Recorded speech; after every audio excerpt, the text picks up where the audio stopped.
The prehistory of what is now known as Lapland is rather mysterious, with basically no written information, just a few historical finds. What we do know is that as the last glacial period ended and the last ice sheets receded, various hunter-gatherer cultures moved up into northern Fennoscania. The Komsa, a people who settled along the coast, mostly fishing and hunting seal, and the Fosna, a more southern hunter-gatherer culture. The land they settled was a vast expanse, with the massive forests and swamps giving way to rounded mountains and open plains. These Arctic plains are known as tundra, which is a Sami word that has been widely adopted among the world's languages.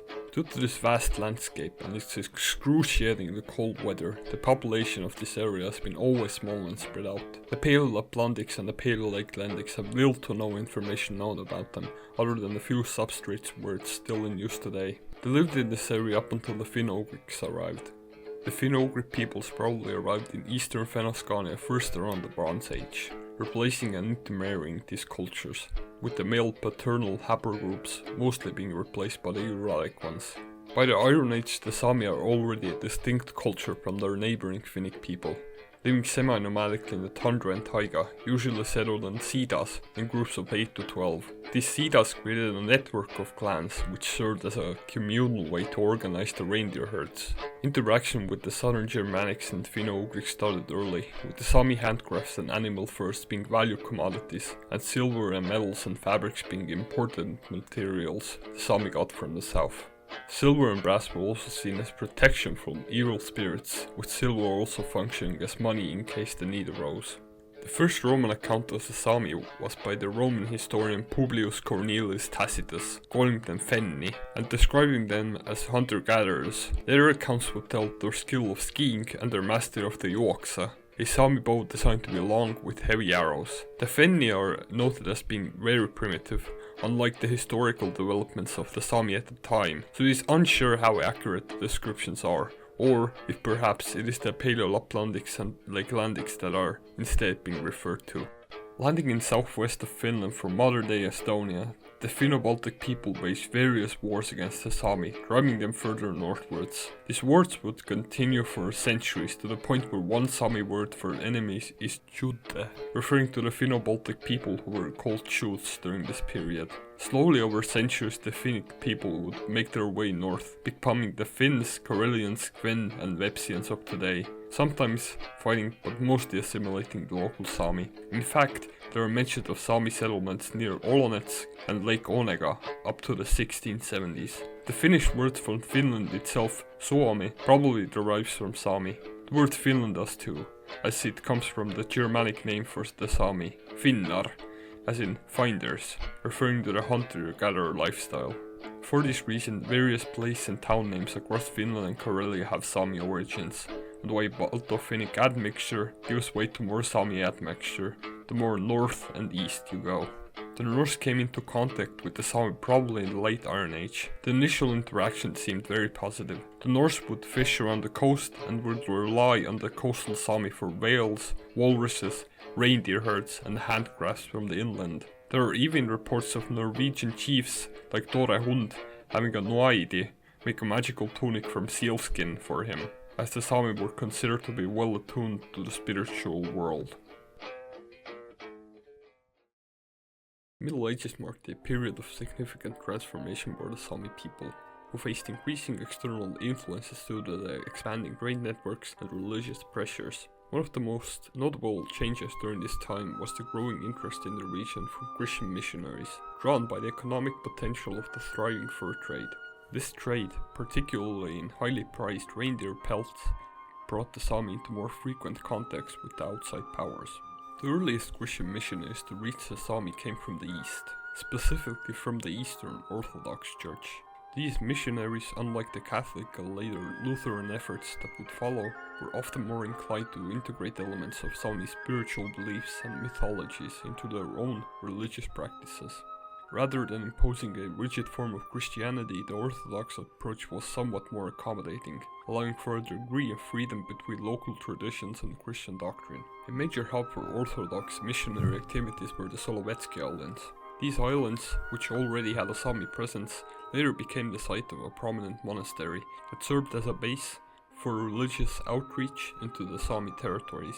From there, Orthodox monks attempted to convert local populations, often blending their faith with indigenous beliefs to make conversion more palatable. The most famous Orthodox missionary in Lapland was Saint Tryphon of Petchenga. Son of a priest from Novgorod, while praying alone in the woods, he heard a voice guiding him to go to a thirsty land and preach to the pagans.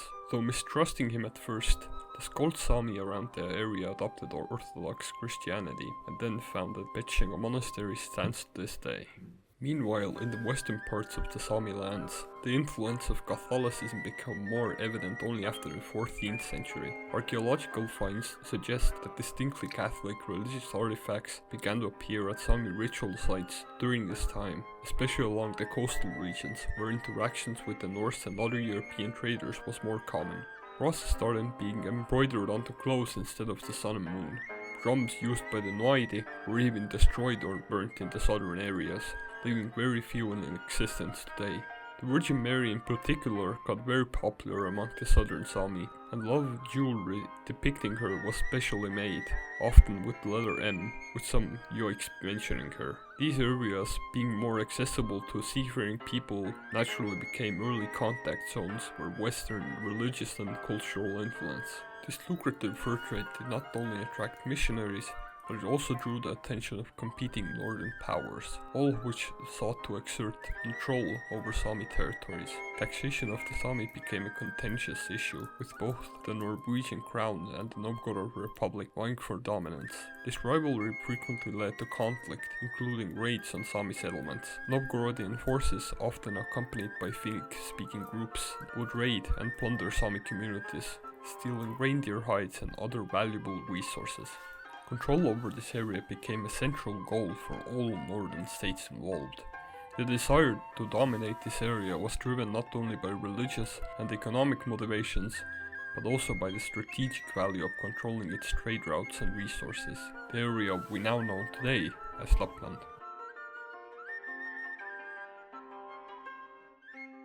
The origins of the term lapp and Lapland are disputed. Some say it comes from the Swedish term lapp, as in patch, because the Sami were said to be so poor their clothes were covered with them.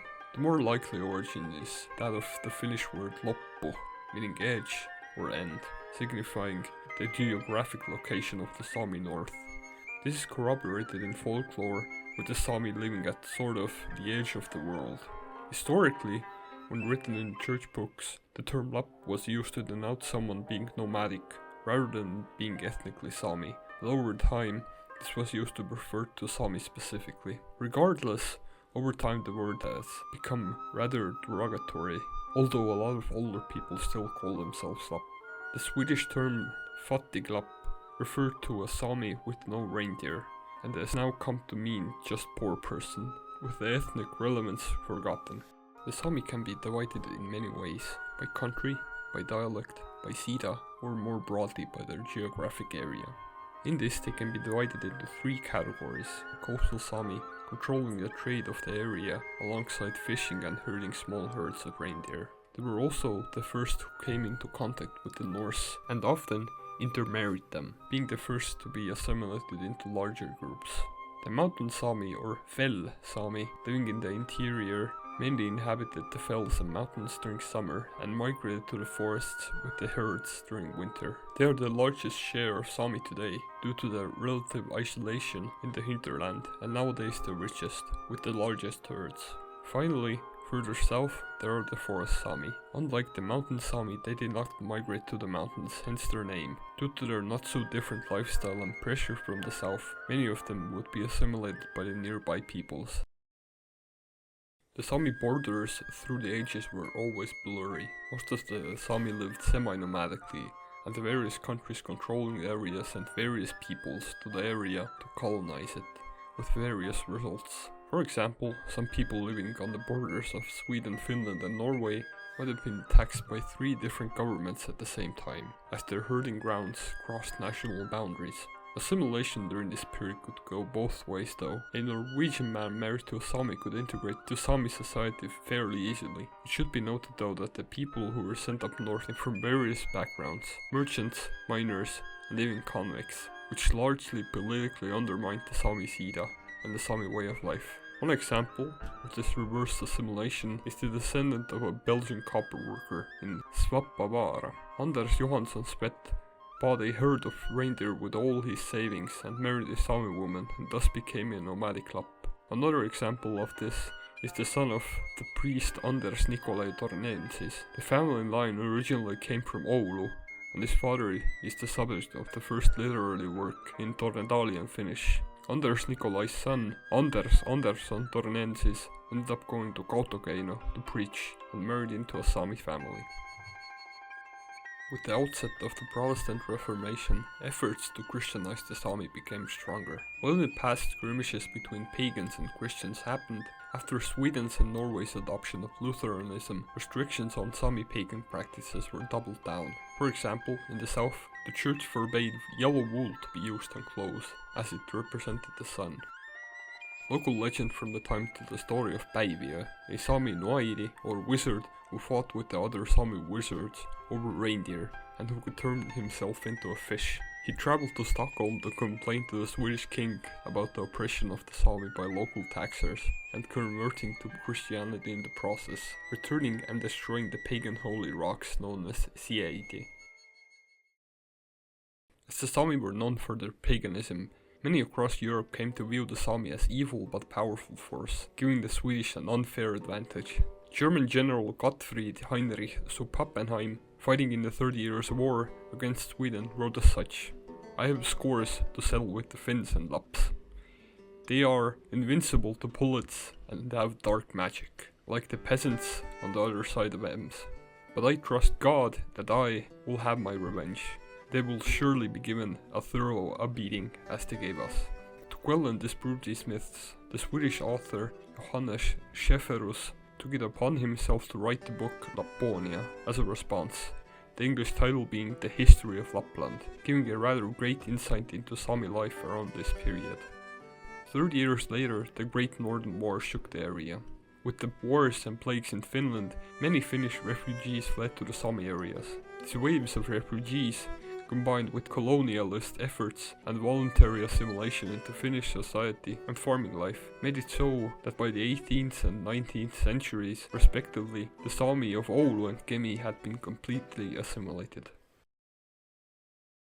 Lars Levi Laestadius, who was born in Jäckvik to a Swedish father and Sami mother, was a Lutheran pastor who served in northern Sweden from around the 19th century. In 1844, after 9 years in the ministry, Laestadius was helped into living faith by a woman named Milla Klemsdotter, known as Maria of Lapland, and a member of a group of Moravians known as the Readers. Following his conversion, Laestadius' sermons were instilled with a new power, preaching throughout the area. This revival movement took off like wildfire in the area, specifically among the Sami and Finns. His sermons were often very emotional in nature, talking of personal conversions, strong family ties, and strict temperance from alcohol. The reason why Laestadius' message took off in Sami communities so fast was due to his knowledge of Sami languages, having grown up with Pite Sami himself, which made it easy for him to learn Northern Sami. He tried learning Standard Finnish to be able to preach to local Finns, but discovered that their language was so different, so he went from village to village, noting down words and phrases, eventually becoming fluent in the Northern Tornedalian dialect. He would also create a written language for North and Lule Sami, known as North Lappish Bookscript. Most controversially, he would at one point act as a guide for researchers interested in the Sami, leading them to old gravesites during a French expedition to Lapland, which would result in him being awarded the French Legion of Honor medal. This is something he supposedly would come to regret later in his life after his renewed faith, as he was well aware of the moral dilemma of grave robbing. Another controversial aspect of the movement was the destruction of some cultural items, like the lajokappir or horned hats. The Laestadian said that the devil lived in the hollow pieces of wood inside the hat, and as such they were not allowed to be worn. Like in the past encounters with Christianity, the drums were destroyed here too, and people were instructed to dress as simply and plainly as possible. Alongside this, various lay preachers spread the movement around, living amongst the communities and earning the respect of the locals. This movement brought monumental change to the lives of the people in the area, preventing even further alcohol abuse, which sometimes even brought violence to the forefront. This would escalate in the year 1852 in Kotljarchuk, where the local Sami took up arms in a previously unheard move.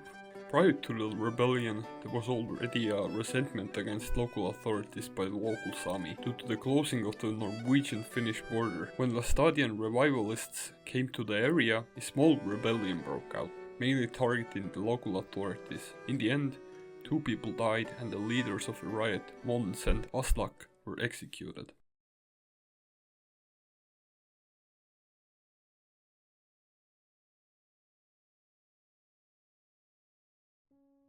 In the 1910s in Sweden, a new approach to the local Sami took place.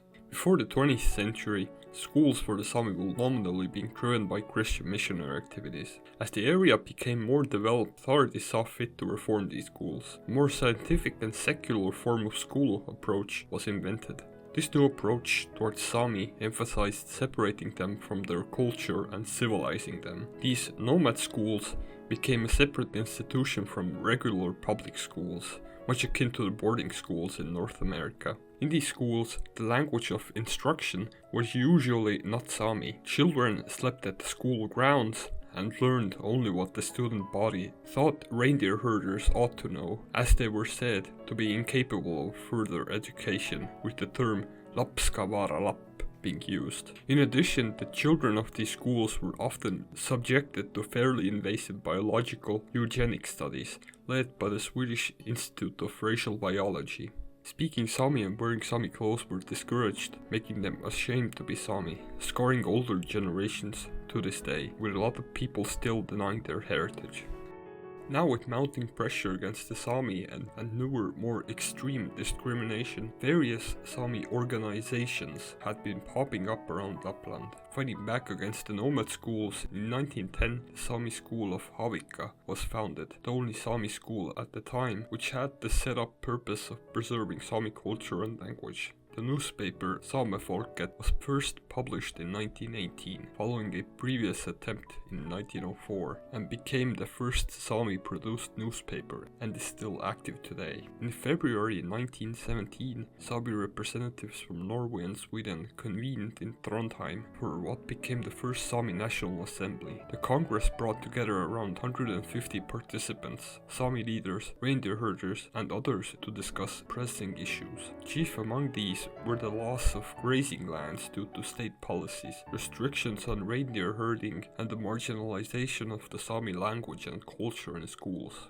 The assembly wasn't without controversy. Sami were generally split into 2 camps. The traditionalists, headed by Daniel Mortensen, who was the editor for the Sami newspaper Varen Sartne, who were in disagreement with the more progressive Elsa Laura Renberg, a chief organizer who initiated the assembly in the first place. While they had disagreements when it came to reindeer herding specifically, the assembly was unified in their fight for Sami rights. The Trondheim meeting was a catalyst for later developments. It inspired the formation of the future Sami organizations and groups. Today, the opening date, February 6th, is now celebrated as Sami National Day, as well as the birthday of Elsa Laura Renberg on November 29th. On the other side of the border, in the Kola Peninsula, the local Sami population initially experienced fewer restrictions compared to their Sami neighbors in other regions. This relative freedom, however, did not shield them from the gradual influx of Russian and Finnish settlers during the 19th century. The ethnic composition of the peninsula began to shift dramatically. By the year 1897, Sami people constituted only about 20% of the total population in the Kola Peninsula, reflecting a significant decline in their proportion due to increasing colonialism. Following the Russian Revolution of 1917 and the subsequent civil war, there were signs of tentative progress and hope for the Sami communities. Policies introduced during the early Soviet period suggested initially a more supportive stance towards minority groups.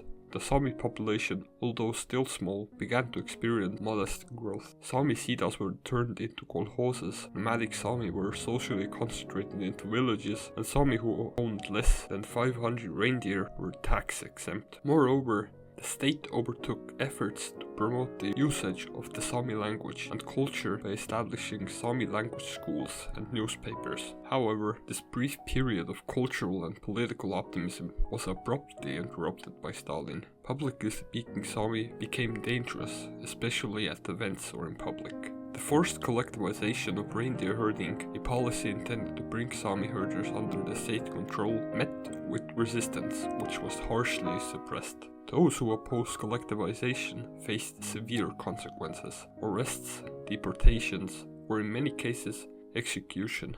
It was only in the 70s when they were allowed to teach in the Sami language again. In Lovozero, where 34 Sami individuals were arrested during the height of these purges. Of these, 15 were executed. Prominent cultural and political figures within the Sami community also became targets of state violence. A fisherman named Yegor Andrevich was arrested solely on the grounds of being a Lutheran and having been born in Norway. His sons were later executed. Vasily Alimov, a respected Sami scientist, was accused of plotting to establish an independent Sami state in league with Finland. For this, he was executed, and in addition leading to the conviction of 34 other individuals. These brutal repressions only began to subside with the outbreak of the Second World War. By that time, however, the damage had already been done. The Sami population in the Kola Peninsula had dwindled to less than 2% of the region's inhabitants. What had been once a culturally distinct and relatively autonomous community was now marginalized, and a severely reduced population struggling to maintain its identity in the face of decades of violence and Russification policies. The Second World War would come to devastate Lapland. Sami villages became battlegrounds and Sami soldiers fought on both sides. Due to their knowledge of the land and being expert skiers, the Sami worked as navigators and scouts and guides. In 1944, after years of fighting together with Germany, Finland signed a treaty with the USSR, ceding Karelia and the province of Petsamo, where all the Sami and Finns in the area were located west. Additionally, declaring war on Germany at the behest of the USSR, starting the Lapland War. At the time, roughly 200,000 German soldiers were stationed in Finland, and what continued was a violent retreat of the German forces towards Norway, burning every town and village along their path. This short war was marked by its violence. Germans used scorched earth tactics and laid down landmines to slow down the Finnish forces. Villages like Sodankylä, Kuusamo, and the biggest town in Finnish Lapland, Rovaniemi, were almost entirely burned to the ground. Since Sweden wasn't involved, people on the Swedish side of the Torne River just had to sit and watch as the Finnish side burned.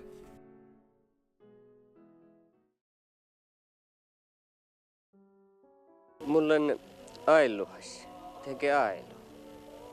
Ja mulla on okta saamelais. Mun on sitten jo nuoren toutahatte. Mun kullon almakki mii ilsnus tuorat. Ja mun on meitte sitten toutahatte, että min almakka kulttuura. Tälle eeralakan kodaht storihalmakka kulttuura. Mun sitten on aina hietsenteko eeraa olla mun janmikuin. Jo nämä meltenäin musle. Mun sitten eerää nämä niin tälle kollen stori almakka seerkaa. Mun tiedän, että min kulttuura lää eeralakan ko stori almakki kulttuura. Mun sitten tämän toutahaalot. Ja mulla on kaikki okta saamella se mun haalitan, että min kulttuura tänne ei säily ja pissuuda näennämänä. The 60s and 70s were a time characterized by the civil rights and environmentalist movements and a renewed interest in marginalizing the indigenous groups, including the Sami. For the Sami, the most important event from this time were the Alta River protests. The Norwegian Water Resources and Energy Directorate, or the NVE, planned to build a hydroelectric plant on the Alta River, flooding the local Sami village of Mase and disrupting the local wildlife. Protests from the local Sami and environmentalist activists flared up almost immediately, filing lawsuits against the government and blocking the construction sites. It's also at these protests where the tradition of turning your gakti inside out as a sign of disrespect started. In 1979, the activists set up a lavvo next to the Norwegian parliament in Oslo, and some went on a hunger strike. 14 Sami women occupied the office of the then Prime Minister Grå Harlem. Though ultimately the dam was built, it was scaled back, sparing the local village. Overall, the protest strengthened the Sami identity and strengthened them politically. In 1986, the Sami officially adopted the Sami flag, based on the colors of the Gakti, with a circle depicting the sun and moon. On the same year, the Sami anthem, Saavi Soga Lavalla, was adopted. It was written by Isak Mikael Saba, who, in 1906, was a two-time member of parliament in Norway. At the same time, Finland, Sweden and Norway were in the process of passing what became to be known as the Sami Acts. These laws formally recognized the Sami as an official minority group and finally ending the Sami boarding schools, giving power over to state-funded Sami language schools to preserve and promote their linguistic heritage. Schooling was changed from the previously oppressive boarding schools, and now there are Sami schools in areas with large Sami presence that teach the language and culture and history. In Sweden and Norway, Sami children have the right to learn Sami no matter where they live, as well, and some Finnish schools have begun to offer it in a few schools outside of the 3 Sami municipalities, after the Sami parliament campaigned on the issue. In addition, the governments granted more rural Sami communities exclusive rights to hunting and fishing in certain areas, aiming to protect their traditional livelihoods. Furthermore, the government funds were sent to create the Sami parliaments.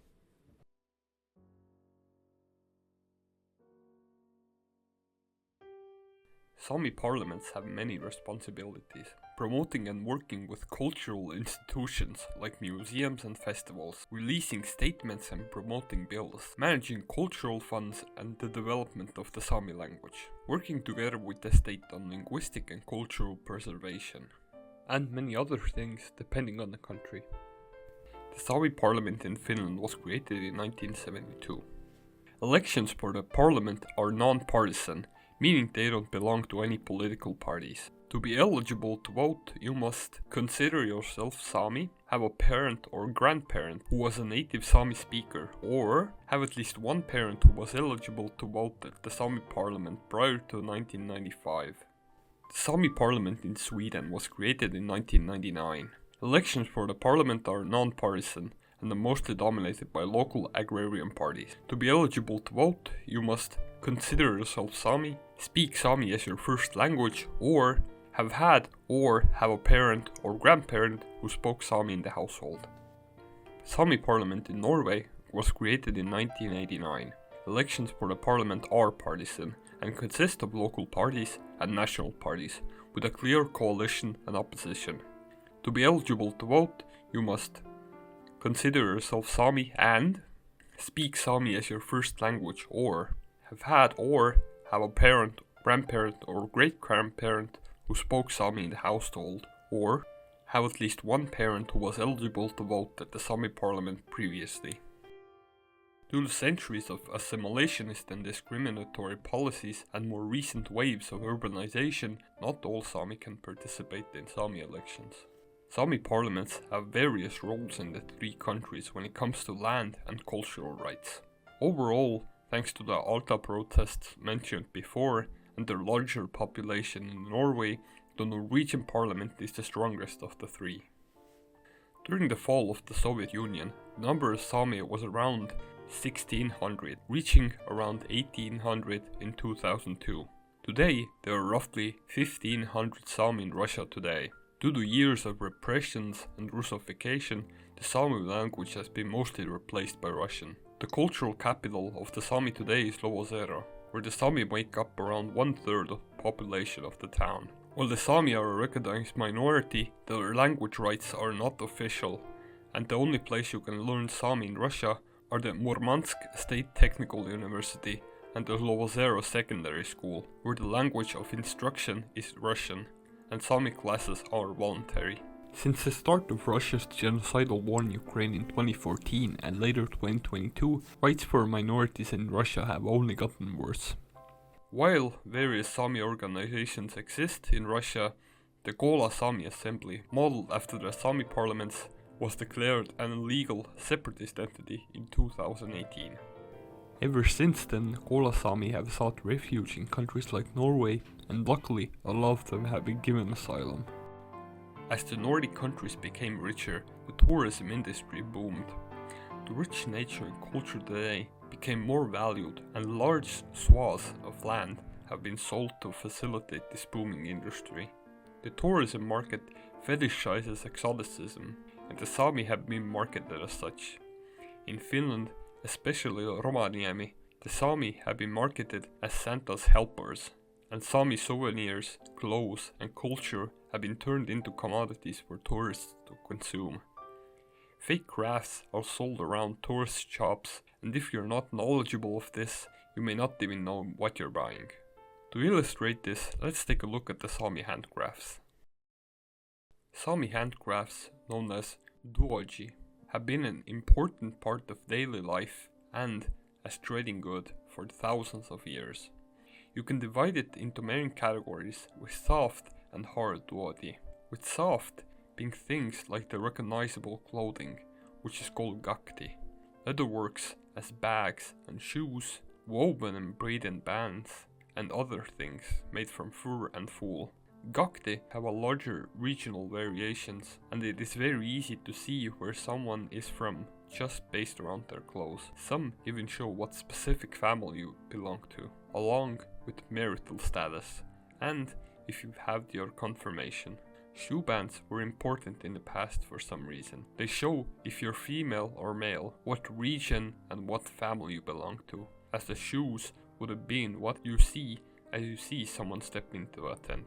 In the southern areas, thin thread embroidery is common, while the Kola Sami are recognizable because of their use of beads. Originally, the winter clothes would have been made from skin with fur, with leather ones being used in summer. But trading with Scandinavians led to wool being the most commonly used material, particularly broadcloth imported from England. Hard duodi includes things like knives, jewelry made from tin, silver or antler, and items made from wood, such as guksis. Knives were an important daily tool for all sorts of tasks, like hunting, carving, and processing materials. A smaller knife is also carried by the reindeer herders for making the calves' ears with ownership marks. Sami baskets made from birch roots were very sought after in Sweden during the early modern period, since they were of the highest quality. This craft was almost lost, but was revived thanks to the efforts of Asa Kitok from Gällivare.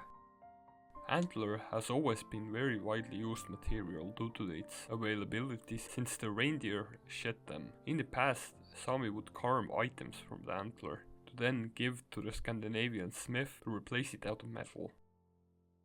Handcrafts have been an important source of income and a way to keep the material culture alive now, in the modern day, with people constantly innovating and making new designs, while still using traditional methods. As mentioned before, there is a trend of fake Sami items being made for tourists, especially in Finland, where items with nonsensical details and poor craftsmanship are made by non-Sami. Because of this, there are two trademarks, Sami duodi and Sami made, which show that the product is authentic. Over the years, Sami have established themselves strongly on the international stage. Riding the wave of indigenous empowerment, the Nordic countries have conceded plots of land to the rural Sami, giving them exclusive rights to hunt and herd on certain lands. This is a controversial topic to this day, some people even deliberately killing reindeer out of hatred. Sami parliaments also have to grapple with people claiming to be Sami for business interests, especially in Finland, where they recently passed a new law defining who can vote in the Sami parliament. Today, there are anywhere from 70,000 to 130,000 people worldwide of Sami ancestry, though not all of them speak the language. Luckily, various language revitalizations are in progress, and the younger generations tend to be more interested in the language.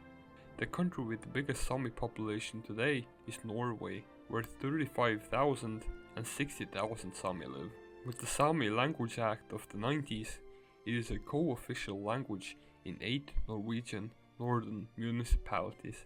In Sweden, roughly 15 to 40,000 Sami live, and from the year 2000 they are one of the 5 recognized minorities.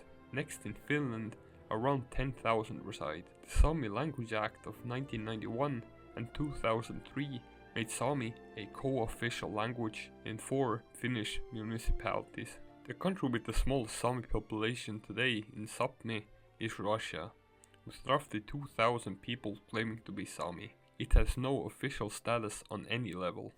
Contrary to popular belief, most Sami don't live in the countryside, but in cities.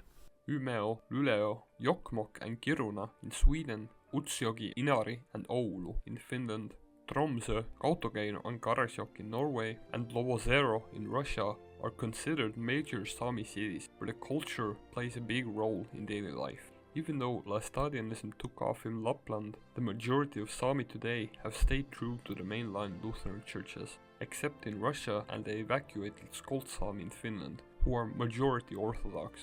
Today, the Sami are people reinventing themselves.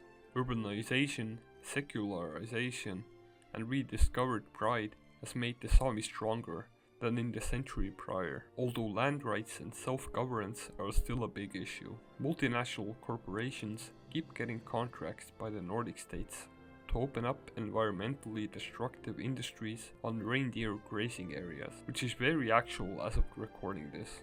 Despite past suppression, the Sami community has made great progress asserting itself. The Sami community has been exported to the wider Nordic market. Sami Joik has gained great recognition, even having a sort of Sami Eurovision type of competition, the Sami Grand Prix. With the new generation taking on the reins, the trend seems to be moving towards greater interest in the culture. Revitalization efforts to restore the language are underway, and while the Sami are fighting an uphill battle in this more globalized world, hopes are high.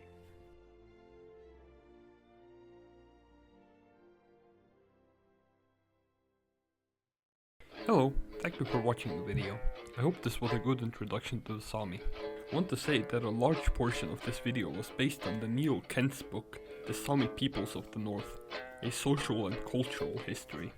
I think it's a good introduction to the Sami, and hopefully this video was too. I highly recommend picking up this book. I also want to say thank you to Sofia, who helped me write the script for this video and helping me find sources. With that being said, I hope you learned something today. Mi vaatnalit hede.